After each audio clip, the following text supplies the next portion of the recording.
Hey, Dr. Tara Vossenkemper here, and you're listening to the Culture Focused Practice podcast. I love that you're here with me. Thank you for joining me. Let's get into this. This is all about culture. So, our episode today is culture is a system, not a vibe.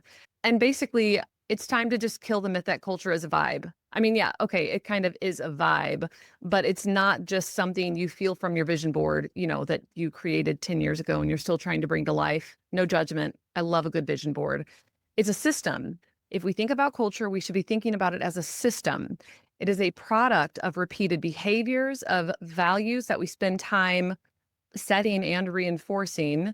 It's a product of what we allow, and it's also a product of what you correct, what you amend, what you seek to change in the behavior of those around you.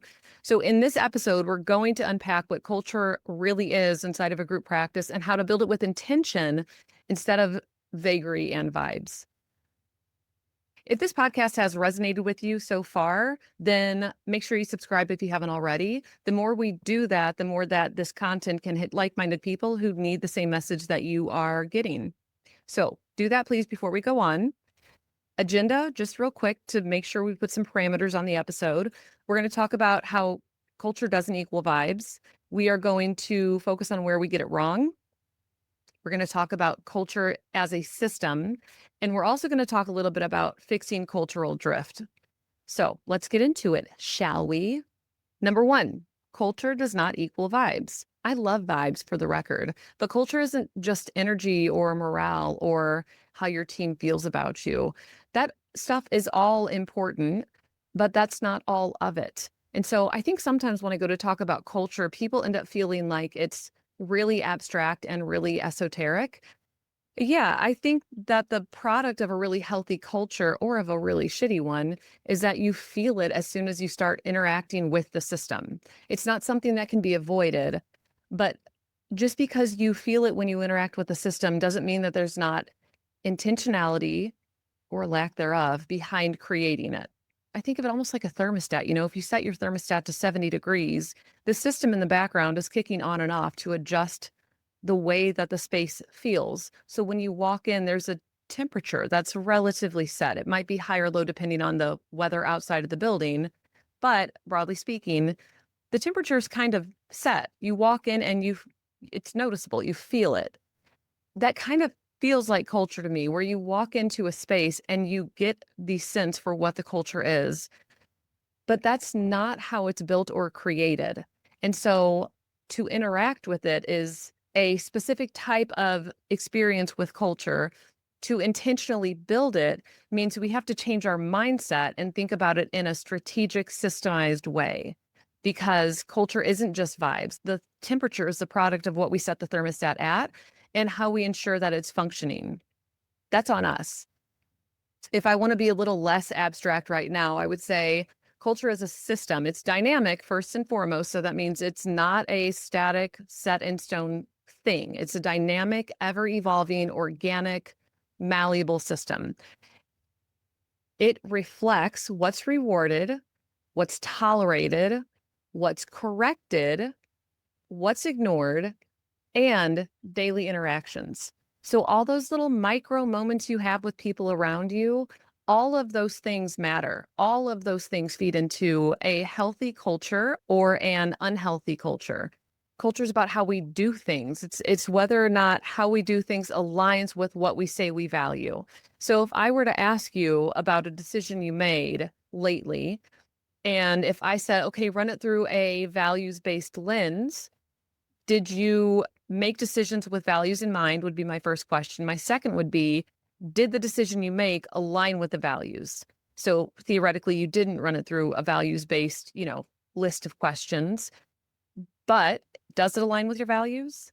Can you say, yeah, we do or don't do this thing based on this value, generally speaking? So that's how we not only create culture, which is what we're kind of talking about, but also maintain it, that we basically do what we say and we say what we do. Let's segue. Let's talk about how we get culture building wrong. So this is agenda item number 2. I think that this is a little bit hard to talk about because I think about culture a lot.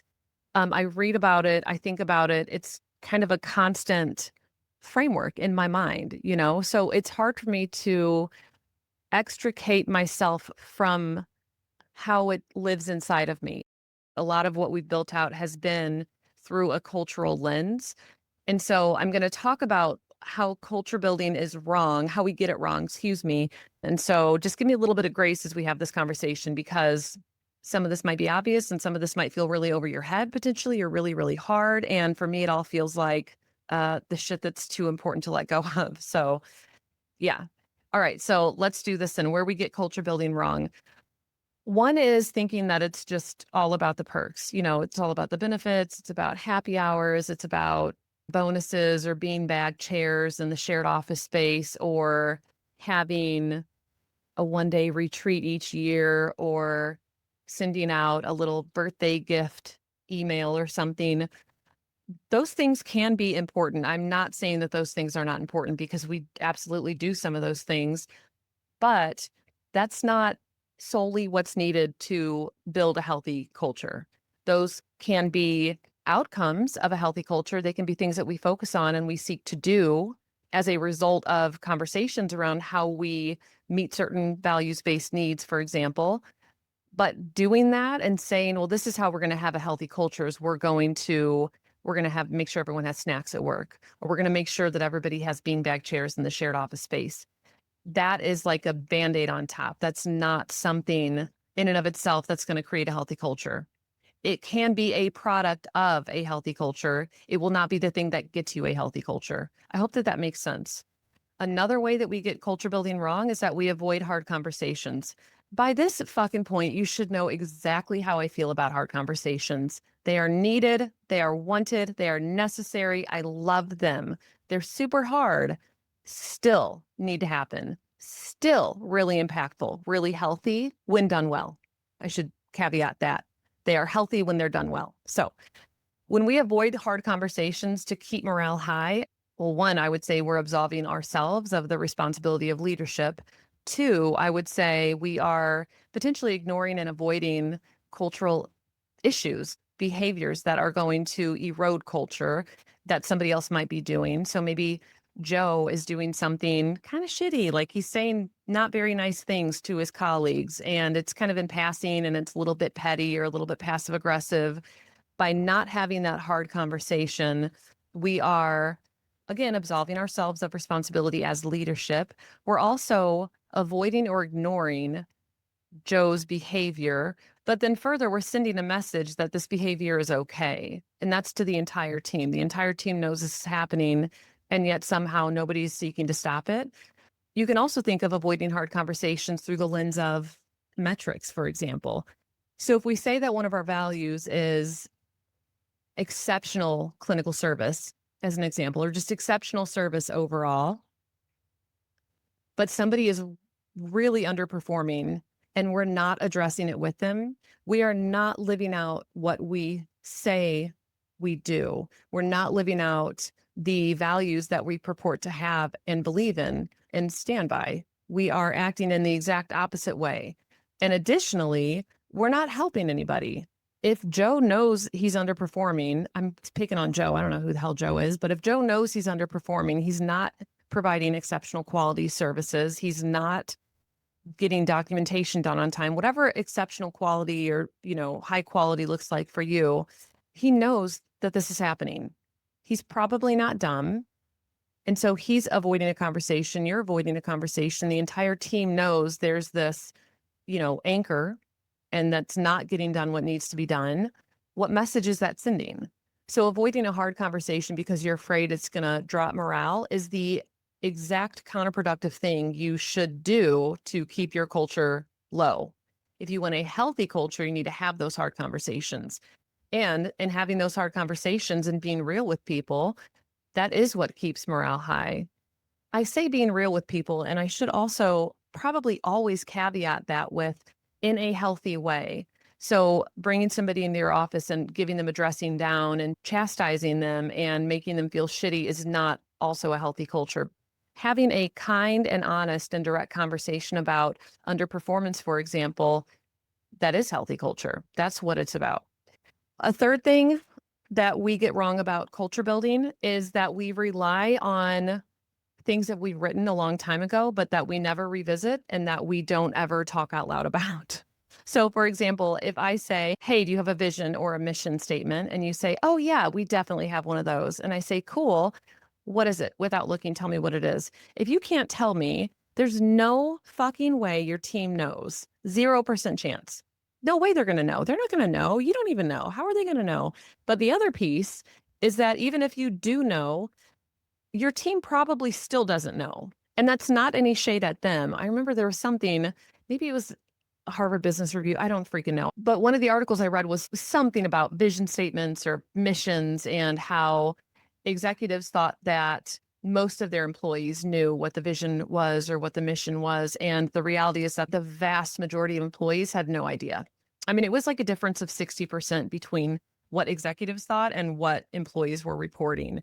And so when I say your team probably doesn't know, this is what I'm talking about. Unless we are shouting it from the rooftops and have it, tattooed on our foreheads or maybe on the walls of our building, or we're talking about it consistently and repeatedly, your team probably doesn't know.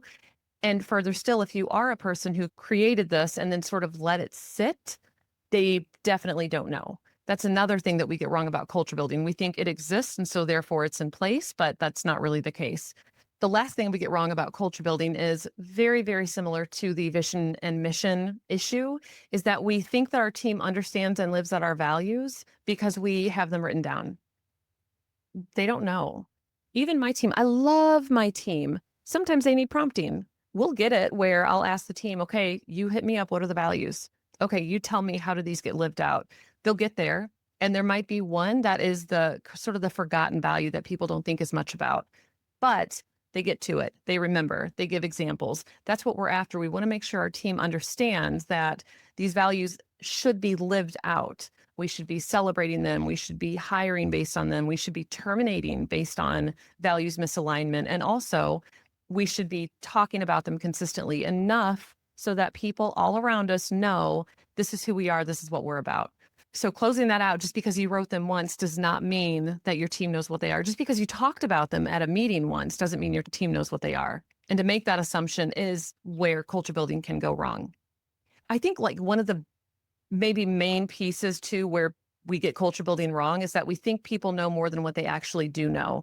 That is not shade at other people. That is reflective of what we hold in our brains and how much time and energy we spend thinking about it, juxtaposed with what it's like to be an employee for a group or for a business. You are not spending as much time thinking about the vision or the mission or the values. You are seeking to do your job well. Hopefully, that's what you're seeking to do.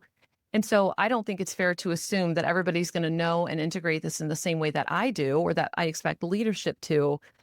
But I do know that we're still going to celebrate, hire, fire, build culture into our systems. We're going to do all of these things to ensure that culture is being lived out, including talking about it consistently. But I will not assume that people know it to the same extent that I do.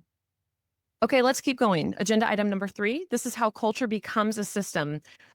This, for me, is where shit comes to life. It is where it comes to life. First and foremost, in your hiring process. We've had a couple of candidates lately come through and they have said what drew them to us. One was the position description itself, because I hate normal position descriptions and I just totally reworked it and made it borderline ridiculous, but absolutely reflective of me and how I talk about shit. And so that was one thing that drew people in, which is reflective of our culture. The way I show up is also reflective of our culture. 2, or B, if I said A, then B, they looked at our values. They wanted to know more about us. We talk about our values in our position description. So they clicked the link to read more about them and see how these things live out.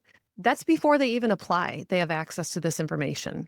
In the hiring process, also, we are vetting values in this entire hiring process, from the phone screen all the way through to our clinical skills portion of the interview. We're assessing values in indirect and direct ways. So your culture becomes a system via your hiring process. That's one way.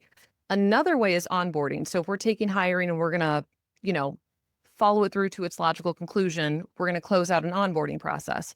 Our onboarding process is 90 days. In that process, there are culture-based things all throughout, embedded in the entire thing, from the videos that we do, some of our onboarding videos, all the way through to the types of meetings we have with people, all the way through to the way that we're asking for feedback and soliciting it from them. all the way through the 90-day review where we are assessing this person, this recent hire, from a values-based perspective. Your onboarding process is that second leg. So if hiring is the very first thing before people even get in the door, we are lambasting them with culture, with core values, for example.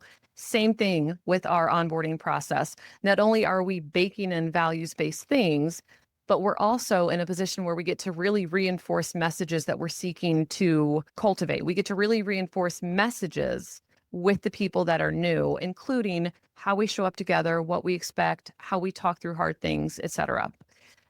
A third way culture becomes a system is through your feedback systems. So what behavior gets corrected, of course, but also what behavior gets praised. So any sort of praise, from my perspective, needs to be done globally. It needs to be done for the entire team to see it and to hear it and to bear witness to it. Any sort of correction needs to be done face to face. This is not my idea. I'm plagiarizing, so to speak, from The Culture Code by Daniel Coyle. In some section of this book, I cannot give you the exact example, he writes about this. He writes about making sure that negative feedback or anything that can be perceived as negative is done in private, one-to-one with a person, and also face-to-face, and that praise should be done publicly. It should be done for everybody to see. I love that. I love that. So your feedback systems are a third way that we can start to treat culture as a system. What's really beautiful about something like that is it's an easy ask. If I said to you, think about this last week, what's one thing that somebody did that you were like, fuck yeah, that's awesome. Right now, press pause on this. If you're listening or at your computer watching or what the hell ever, send an email to your entire team sending praise about what that person did. That's it. So easy. That's one thing. And get in the habit of doing this consistently. I'll give you one more example. At our leadership team meetings, which are held weekly, I think you all know by this point that we use EOS, the Entrepreneurial Operating System, developed by Gino Wickman. We do the weekly L10 meetings. And at our weekly L10 meeting, we've started adding in shout outs in the meeting. And then what we do is we take those and we follow up with the entire team after the fact. And we say, hey, here's a shout out to this person. Additionally, we've added shout outs into our monthly team meetings. And so everybody should know. And so everybody has the opportunity at the end of this meeting to give some praise. What is something that somebody did that was great lately? Like highlight, come on, shout it out. So these are feedback systems. That's ultimately what we're doing. A fourth way that culture becomes a system is through accountability systems. So this to me is like sort of a similar to feedback-ish, but accountability is going to be where somebody is underperforming. Let's say you need to sit down with them, for example, and say, this is not happening. We need to figure out what's going wrong or what's going on that's getting in the way of this thing coming to fruition in the way that we want it to. That's accountability, when you are really holding people's feet to the fire, when you're actually ensuring that they're getting done what they are supposed to be getting done. A little bit different than feedback. Sure, related, but slightly different. The final way, at least in this episode, that culture becomes a system is through leadership modeling. What we do as leadership speaks volumes. It is so much stronger and more potent and more powerful than anything that we can say. If I say to my team, your autonomy is really important to me, you can't do whatever you want, absolutely not, because we have a whole system that we're trying to uphold. But I want you to feel some autonomy in the work that you do. And then I follow that up by saying, but during this one process, you have to do exactly all of these steps in this exact order, in this micro movement sort of way. And none of those steps actually matter that they happen in that order. It's just the way that I prefer that they happen. That is not me modeling my love and want for autonomy. That's me micromanaging. And so we have to be living out the values, I would say even in a louder way than we expect people around us to. So it might almost feel like you're a caricature, that you're sort of playing this really effusive part. But the reality is that if you're screaming at an 80, they're probably going to hear it at a 40. Or if you're talking quietly at a 20, they might not hear it at all. And so again, this isn't hating on the people that work for us. It's that their roles and expectations are so much different than leadership. And I don't think there's anything wrong with that. I think it's just trying to hold space for our experience of being a part of this group is very, very different when it comes to living out our values and modeling the behaviors and the actions, the way that I want to see people show up. I'm going to hold myself to that same level of expectation. Let's transition then. This is our last agenda item for this episode. We're going to talk about fixing cultural drift. I also love this. This happens. These things do happen. Like in Phantom of the Opera, Carlotta, what was her name? It doesn't matter. Let's transition. Our final agenda item is fixing cultural drift. There are a few key things I want to highlight here, more than a few. There's like 6, so gear up. Number 1, audit your values. If you're not looking at your values on at least a quarterly basis, who even are you? I'm just kidding. But seriously, I'm not about auditing your values. You need to be looking on a quarterly basis because I don't know, are they still reflective of you? Are your values reflected in the behavior that you seek to model in your expectations for others? Are they accurate? Do they hold true for the group that you have and the group you're trying to build? You have to ask yourself these questions. And I do not think your answer should be a very quick, yep, they're great, move on. I think you should grapple with them. You should try to poke holes. Well, if we were to come up with one more value that's missing, what would it be? What's the weakest value that we have listed here? What makes it weakest? What might make it stronger? Try to poke holes. You don't need to do the poking process necessarily every single quarter, but I do think annually you should do that. And again, this is reflecting my own EOS tendencies because we do this at our 2-day annual. That's an annual meeting, a 2-day annual meeting. We look at the values and we look closely at the values and we might grapple, we might debate, we might discuss, we might argue, we might do whatever we need to do to make sure that they still hold true, that they still hold weight for us, that they still feel very accurate for who we are and what we're trying to build. So make sure you revisit and audit your values. That's one thing. Another way you can start fixing your cultural drift, this is such an obvious answer, and I don't know if people are scared of it or they just don't even think about it. Ask your team. Holy shit, ask your team. What do they think? Send them a values assessment. Make it mandatory to complete. Ask your team. You can ask them about values. You can ask them about vision. You can ask them about mission. You could ask them anything. I don't give a fuck what you ask them. Just ask them. Get baseline data from your team about their perspective with regard to the values. Your perspective, your leadership team's perspective, super valuable. That's half of the puzzle. You need the entire other half to be included before you can make any changes. My perception of something, meetings, for example, I do not like talking at people. So doing a podcast, I feel like I'm kind of talking to myself and it's different. But doing a meeting where I'm like sitting and talking to this group of people online, and we have, a couple locations, people are in different places. So we do everything virtual for our full team meetings. I hate it. I do not like how I feel when I run meetings. I do not like talking at people in that way. It needs to happen. Sure, I still don't like it. My perspective of meetings is just constantly skewed. And so when I seek feedback on how things are going, I'm also going to ask about meetings. I'm also going to ask if they're relevant, if they're helpful, if they're resonant, if they are informative, if they leave anything to be desired, and if so, what? If they are thorough, I'm going to get feedback on what a meeting is like for a person who's attending it. I'm not just going to rely on my own input. I might make some amendments to a meeting structure based on my own input, for example, but I'm not going to scrap the whole thing just because I question if it's valuable. No, I'm going to ask my team. Another way you can start fixing cultural drift, I love this also, is mapping your current systems to your values. So, for example, if you have a system in place related to an intake process, let's say, take all of those just broad steps. Don't get into the very micro little steps that people do. Take broad steps of the intake process, write them down, and in a second column, just start assessing, okay, why are we doing this one thing? Is there any overlap with a value? And if so, which value?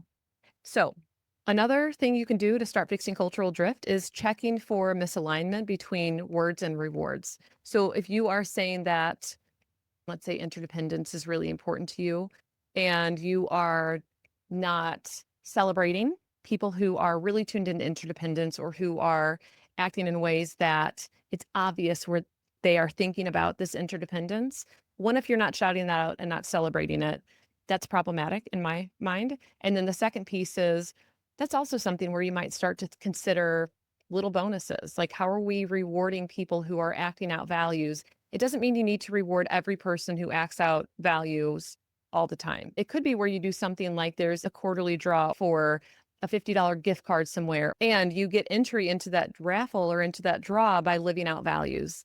If instead, let's take that same concept actually. If instead we're rewarding things that we don't ever talk highly about, or we don't say this is a value, or this is a part of our vision, or this is the way we show up with each other, and we're just willy-nilly deciding to reward something that isn't even in alignment with our values, we're sending a major red flag message. We're eroding trust inadvertently, kind of directly a little bit, but we're starting to erode trust. We're starting to have people question the values, and then of course the culture starts to crumble around us.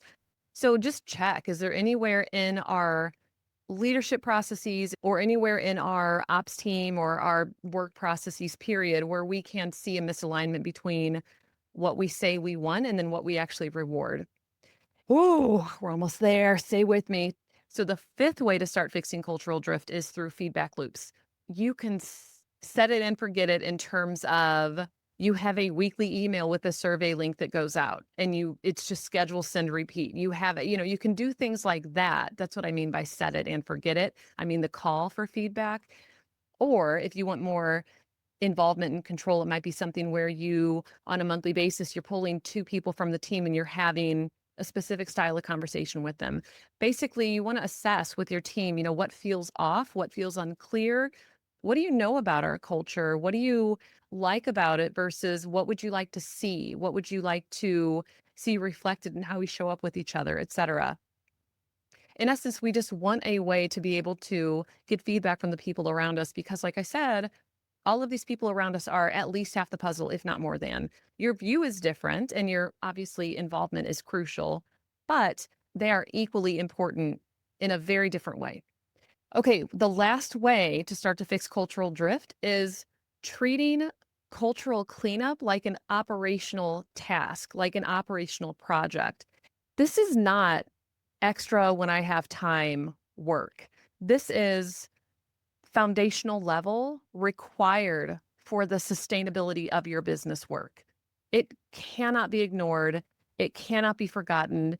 It cannot be set aside and discarded and left until later.